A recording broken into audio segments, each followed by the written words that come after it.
দৰমহা দিয়া আমি আৰম্ভ কৰিছিলোঁ। কংগ্ৰেছ চৰকাৰৰ সময়ত অসমৰ হাইস্কুলসমূহত কণ্ট্ৰেকচুৱেল টিচাৰ নিযুক্তি কৰা হৈছিলে আৰু সেই কণ্ট্ৰেকচুৱেল টিচাৰসকলক প্ৰথম অৱস্থাত 12,000 টকা দৰমহা দি আৰম্ভ কৰা হৈছিলে।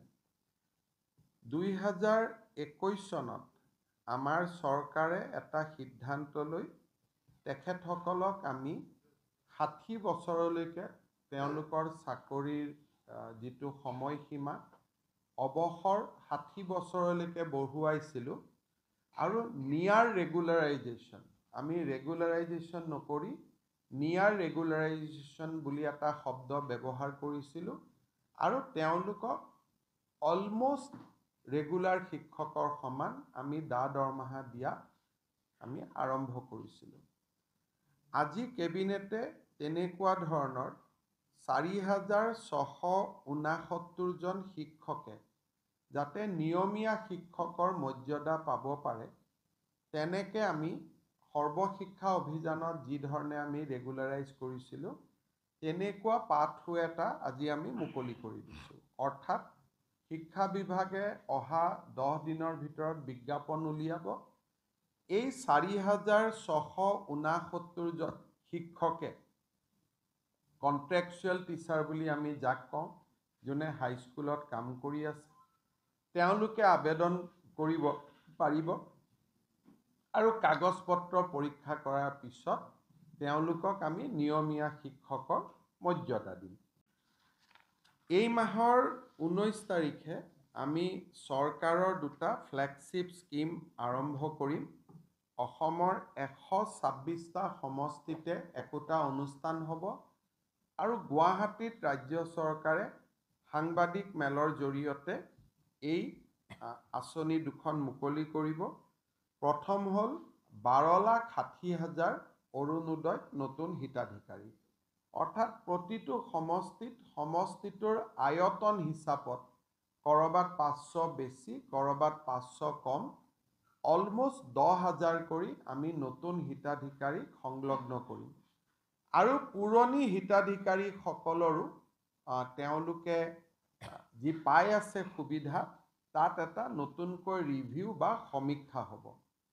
এই গোটেই কাৰ্যসূচীটো আমি 19 ছেপ্টেম্বৰত আৰম্ভ কৰিম আৰু আমি 10 জানুৱাৰীৰ ভিতৰত প্ৰপত্ৰ লোৱা, প্ৰপত্ৰ ছিলেক্ট কৰা, ফাৰ্ষ্ট ইনষ্টলমেণ্ট আমি যাতে 10 জানুৱাৰীত দিব পাৰোঁ, সেই ধৰণে অৰুণোদয় 3.0 আমি 19 তাৰিখে সূচনা কৰিম বা আমি আৰম্ভ কৰিম। এই উপলক্ষে অসমৰ 126টা সমষ্টিতে 126খন মিটিং হ'ব, য'ত মন্ত্ৰী বিধায়কসকল উপস্থিত থাকিব আৰু গুৱাহাটীৰ পৰা মই আপোনালোকক নিমন্ত্ৰণ কৰি গোটেই আঁচনিখনৰ বিষয়ে মই বুজাই দিম। কিন্তু 126টা সমষ্টিতে ইয়াৰ একোটা অনুষ্ঠান আমাৰ মন্ত্ৰী বিধায়কসকলে কৰিব আৰু আমি এই অনুষ্ঠানত যোগ দিবলৈ বিৰোধী পক্ষৰ বিধায়ক সংসদসকলকো আমি আমন্ত্ৰণ জনাম। দ্বিতীয়তে, আমি অহা 19 তাৰিখৰ পৰা 17 লাখ নতুন লোকক আমি ৰেচন কাৰ্ড দিম, কাৰণ এইবাৰ অৰুণোদয় পাবৰ কাৰণে ৰেচন কাৰ্ড অতিকে জৰুৰী। ৰেচন কাৰ্ড নহ'লে অৰুণোদয় নাপাব। গতিকে বহুত ব্যক্তিয়ে হয়তো ভাবিব মই দুখীয়া, মই অৰুণোদয় পাব লাগে, ৰেচন কাৰ্ডখন নোপোৱাৰ কাৰণে তেওঁ অৰুণোদয় নাপাব। সেইকাৰণে আমি 17 লাখ পৰিয়ালক, 17 লাখ ব্যক্তিক আমি নতুনকৈ ৰেচন কাৰ্ড দিবৰ কাৰণে সিদ্ধান্ত লৈছোঁ। এই আঁচনিখনো আমি 19 তাৰিখে আৰম্ভ কৰিম, অৰ্থাৎ যি মিটিং হ'ব অৰুণোদয় আৰু ৰেচন কাৰ্ডৰ কাৰণে যুটীয়া মিটিং হ'ব।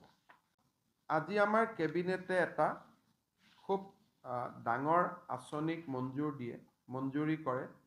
সেইটো হৈছে দছাল বুলি এটা কোম্পেনী আছে, যিটো কোম্পেনীয়ে ৰাফেল বিমানবিলাকক চোৱা চিতা কৰে, যিটো কোম্পেনীয়ে 3D প্ৰিণ্টিঙৰ পৰা আৰম্ভ কৰি সমূহ নিউ জেনেৰেশ্যন টেকনলজিৰ ওপৰত কাম কৰে। তেওঁলোকে অসমত এটা aerospace and defence, automotive electronic vehicle ইণ্ডাষ্ট্ৰিজৰ এটা ট্ৰেইনিং হাব ইয়াত বনাব খোজে, যাৰ জৰিয়তে অসমৰ যুৱ শক্তিক aviation industry, defence industry, aerospace industry, automotive আৰু ইলেক্ট্ৰিকেল ভেহিকল ইঞ্জিনিয়াৰিঙলৈকে আমি আকৰ্ষণ কৰিব পাৰিম। এই গোটেই প্ৰজেক্টটোৰ বাবে ডছালে আমাৰ অসমত 200 কোটি টকা বিনিয়োগ কৰিব আৰু ৰাজ্য চৰকাৰে 40 কোটি টকা বিনিয়োগ কৰিব। আগতে এনেকুৱা এটা প্ৰকল্প আমি টাটাৰ লগত কৰি আছিলোঁ, অসমৰ পলিটেকনিকবিলাকত এই আঁচনিটো চলি আছিলে। এতিয়া আমি ছেকেণ্ড হিচাপে চেণ্টাৰ অফ এক্সেলেঞ্চ এটা আমি গুৱাহাটী ইঞ্জিনিয়াৰিং কলেজত নিৰ্মাণ কৰিম। গুৱাহাটী ইঞ্জিনিয়াৰিং কলেজত হাব হ'ব আৰু অসমৰ 50খন কলেজক এই হাবৰ পৰা স্পোক মডেলত আমি ট্ৰেইনিং দিব পাৰিম। অৰ্থাৎ গোটেই আঁচনিখনত আসাম ইঞ্জিনিয়াৰিং কলেজ আৰু 50খন কলেজ এই আঁচনিটোৰ অধীনত আহিব। 240 কোটি টকা ব্যয় হ'ব। 40 কোটি টকা ৰাজ্য চৰকাৰে ব্যয় কৰিব, 200 কোটি টকা ডছালে ব্যয় কৰিব। আৰু এই ডছাল ছিষ্টেমে আপোনালোকে গুগল কৰিলে গম পাব, ৱৰ্ল্ডৰ এটা লিডিং টেকনলজি অৰ্গেনাইজেশ্যন। তেওঁলোকক মই আগতেই কোৱাৰ দৰে গোটেই অট'মেটিভ, AI, ডিফেন্স, এৰোস্পেচ ইয়াৰ গোটেই ডিজিটেল টেকনলজিৰ ওপৰত তেওঁলোকে বহুত ডাঙৰ কাম কৰে। ৰবটিক্স, AI তাৰ ওপৰত বহুত ডাঙৰ কাম কৰে। তেওঁলোকে 200 কোটি টকা এতিয়া নিজে বিনিয়োগ কৰিব অসমত এনেকুৱা ধৰণৰ এটা ছেটআপ কৰাৰ কাৰণে। আজি আমাৰ ৰাজ্য চৰকাৰৰ কেবিনেটে যোৱা কিছুদিনত আমাৰ ষ্টক ট্ৰেডিঙৰ নামত যিটো ফ্ৰডুলেণ্ট ট্ৰেনজেকশ্যন হৈছে আৰু বিভিন্ন মানুহৰ টকা পইচা অনৈতিকভাৱে ডিপজিটৰ নামত লৈ তেওঁলোকে নিজৰ ব্যক্তিগত স্বাৰ্থত ব্যৱহাৰ কৰিছে, তেনেকুৱা 32টা গোচৰ CBIক দিবৰ কাৰণে সিদ্ধান্ত গ্ৰহণ কৰিছে। আৰু এই গোটেই 32টা গোচৰ CBIয়ে তদন্ত কৰিব। মোৰ যোৱা দিল্লী ভ্ৰমণৰ সময়ছোৱাত ভাৰতৰ গৃহমন্ত্ৰী ডাঙৰীয়াৰ লগত মই আলোচনা কৰিছিলোঁ আৰু তেখেতেও CBIক এই গোচৰ দিয়াত সন্মতি প্ৰকাশ কৰিছিলে। আৰু এই গোচৰটো ট্ৰেন্সফাৰৰ প্ৰক্ৰিয়া এমাহ সময় লাগিব, কাৰণ তেওঁলোকে DOPTৰ পৰা নটিফিকেশ্যন কৰিব লাগিব। ইয়াৰ কিছু প্ৰচেছ আছে, কিন্তু আমি আজিৰ কেবিনেটত এইটো সিদ্ধান্ত লৈছোঁ যে এই গোটেইকেইটা কেছ আমি CBIক দিম আৰু CBIয়ে নোলোৱালৈকে অসম পুলিচে চাই থাকিব, কিন্তু ডিটেইল ইনভেষ্টিগেশ্যনটো CBIয়ে কৰিব। আৰু আমি আশা কৰিম যে যিমান সোনকালে পাৰি CBIয়ে ল'ব পাৰে। আমাৰ মুখ্য সচিবেও ডাইৰেক্টৰ CBIৰ লগত কথা পাতিছে, তেওঁ সন্মতি জনাইছে যে আমি কেছকেইটা ল'ম। গতিকে 32টা গোচৰ এতিয়ালৈকে আমি পঞ্জীভূত কৰিছোঁ। 32টা গোচৰ আমি CBIক দিম।